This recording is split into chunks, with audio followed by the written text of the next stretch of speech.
Hello friends, welcome back to my channel. आज का जो हमारा टॉपिक है वो है सीखने के नियम यानी कि लॉज ऑफ लर्निंग।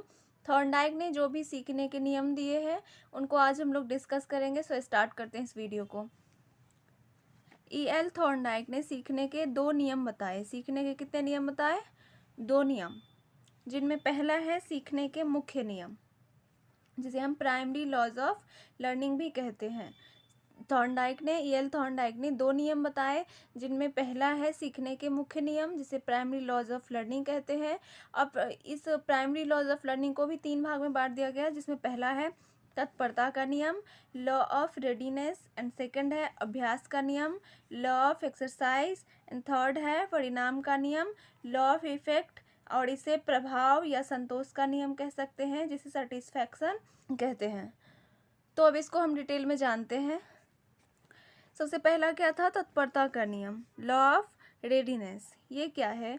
जब हम किसी कार्य को सीखने के लिए तैयार या तत्पर होते हैं तो हम उसे शीघ्र सीख लेते हैं। लॉ ऑफ रेडीनेस, थॉर्नडाइक के अकॉर्डिंग लॉ ऑफ रेडीनेस वो है जिसमें हम क्या करते हैं, किसी भी काम को करने के लिए सबसे पहले हमारे अंदर क्या होना चाहिए? एक्साइटमेंट होना चाहिए कि हमें ये काम करना है।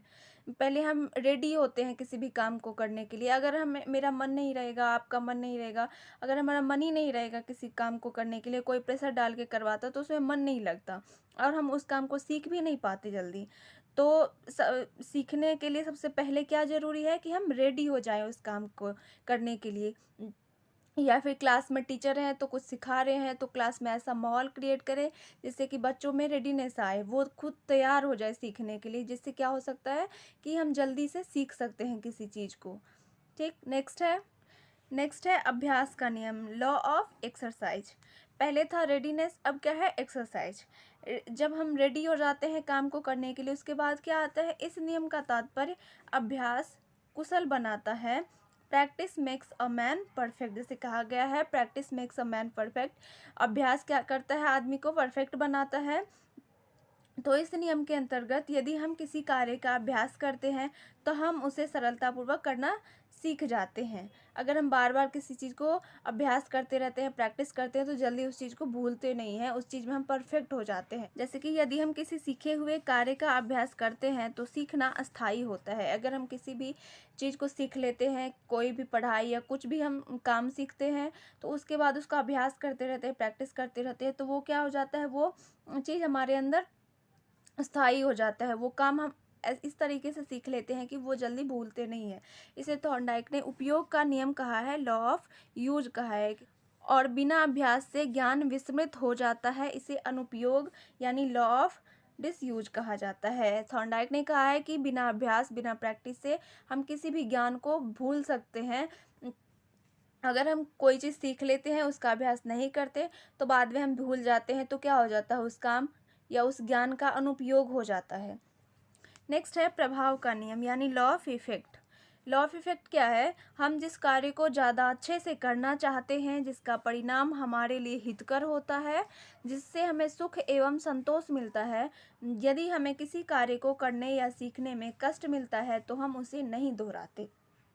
पहले तो रेडी होना है, फिर प्रैक्टिस करना है, लेकिन जब हम काम को करते हैं और उस काम का पॉजिटिव इफेक्ट नहीं आता तो क्या करते हैं हम?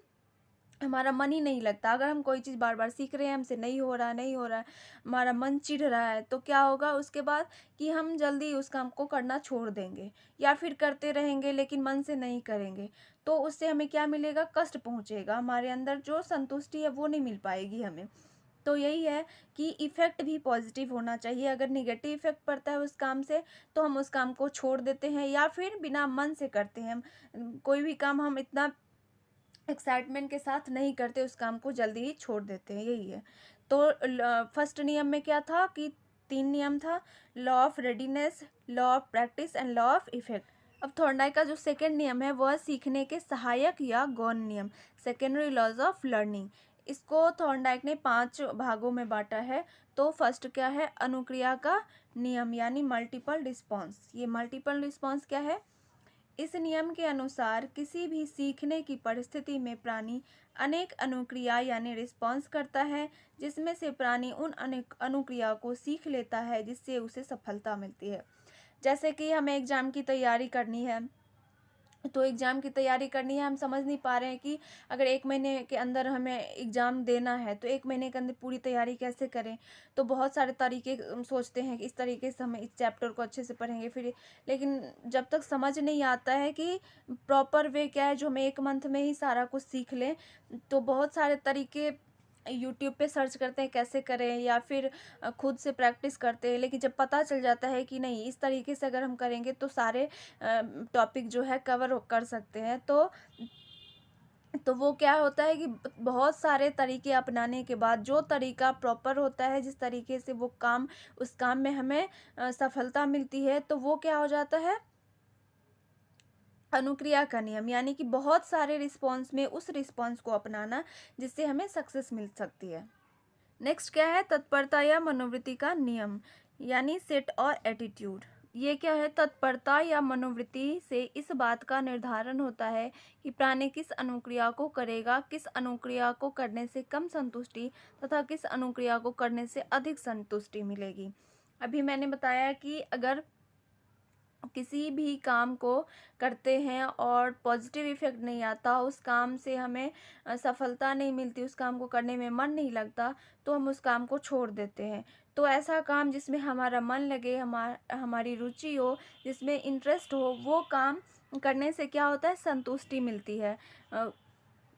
तो अगर हम उस काम को करते हैं कि जिस काम में हमारा मन लगता है, जो काम हम करना चाहते हैं, तो वो काम करने से क्या मिलती है, हमें संतुष्टि मिलती है। यही है तत्परता या मनोवृत्ति का नियम। नेक्स्ट है आंशिक क्रिया का नियम, यानी लॉ ऑफ पार्शियल एक्टिविटी। ये क्या है, बच्चों के सामने यदि किसी भी समस्या को छोटे छोटे भागों में विभाजित कर प्रस्तुत किया जाए और एक एक भाग का समाधान किया जाए, तो बच्चे पूरी समस्या को शीघ्रता एवं सुगमता से समझकर संपूर्ण कार्य को पूरा कर सकते हैं। अगर हम कोई भी प्रॉब्लम है या कोई भी काम है, अगर हम उसको डिवाइड करते हैं छोटे छोटे पार्ट में, या कोई भी चीज़ हमें सीखना है, या किसी भी, जैसे कि अभी थॉर्नडाइक का नियम पढ़ रहे हैं, पहले थॉर्नडाइक की थ्योरी को समझा हमने, फिर क्या किया कि अब लॉ पढ़ रहे हैं। तो ऐसे ही किसी काम को अगर हम तोड़ तोड़ के करते हैं, छोटे छोटे पार्ट में डिवाइड करके करते हैं, या बच्चों को हम किसी भी काम को पार्ट वाइज उसको सिखाते हैं या उसको करने के लिए बोलते हैं, तो क्या होता है, इससे कि काम आसान हो जाता है और जल्दी से हम सीख पाते हैं और बहुत ही आसानी से उस काम को हम जल्दी कर पाते हैं।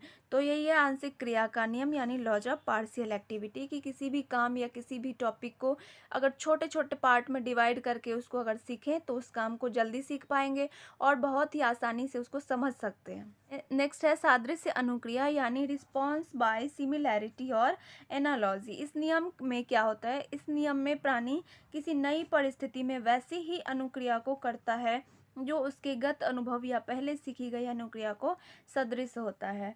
यानी कि अगर हमने कोई काम पहले किया है और उस काम से हमें एक्सपीरियंस मिला है, कोई भी काम हम सीख चुके हैं, तो अगले आने वाले काम में, अगले आने वाले प्रॉब्लम्स में हम उस काम से हमें जो एक्सपीरियंस मिला है, उस काम से हमने जो कुछ भी सीखा है, जो रिस्पॉन्स हमने पहले किया है, उस रिस्पॉन्स को हम इस काम में दोहराते हैं। पहले हमने कुछ भी सीखा, तो अभी आने वाले प्रॉब्लम्स में, अभी आने वाले काम में, या अभी हमें जो कुछ भी सीखना है, तो उस रिस्पॉन्स को, उस क्रिया को हम अभी दोहराते हैं। तो ये क्या है, रिस्पॉन्स बाय सिमिलैरिटी।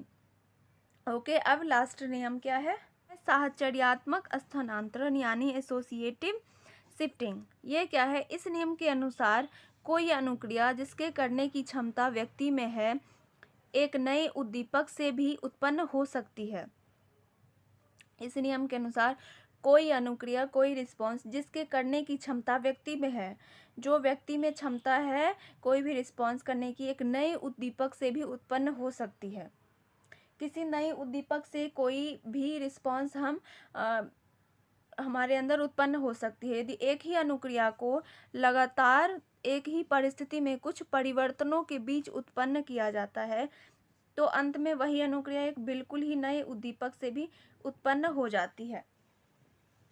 जैसे कि उस दिन मैंने पढ़ाया था थॉर्नडाइक के थ्योरी में कि फिश, वो कैट क्या करती है, पिंजरे में क्या करती है, पैर मारती है और गलती से उसके पैर कहाँ चले जाते हैं, और गलती से पैर लग जाती है उस लीवर पे और वो पिंजरा खुल जाता है और फिश को खा लेती है।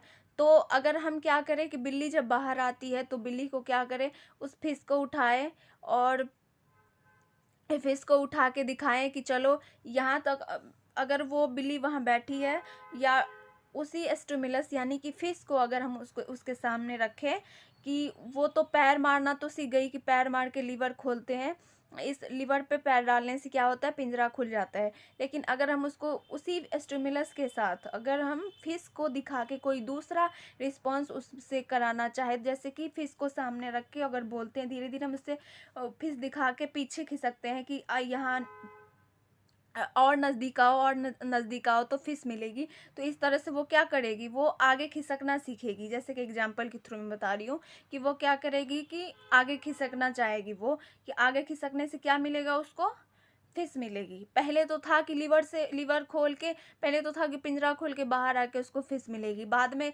हमने क्या किया कि शिफ्ट कर दिया, क्या शिफ्ट कर दिया कि वो अब उसी फिश पे क्या करे, उसी स्टिमुलस पे अलग रिस्पॉन्स दिखा रही है वो। तो यही है साहचर्यात्मक स्थानांतरण यानी कि एसोसिएटिव शिफ्टिंग। तो मिलते हैं नेक्स्ट वीडियो में, तब तक इस वीडियो को अच्छे से रिवाइज करिए। ये टॉपिक बहुत ही इंटरेस्टिंग है, बहुत ही इंपॉर्टेंट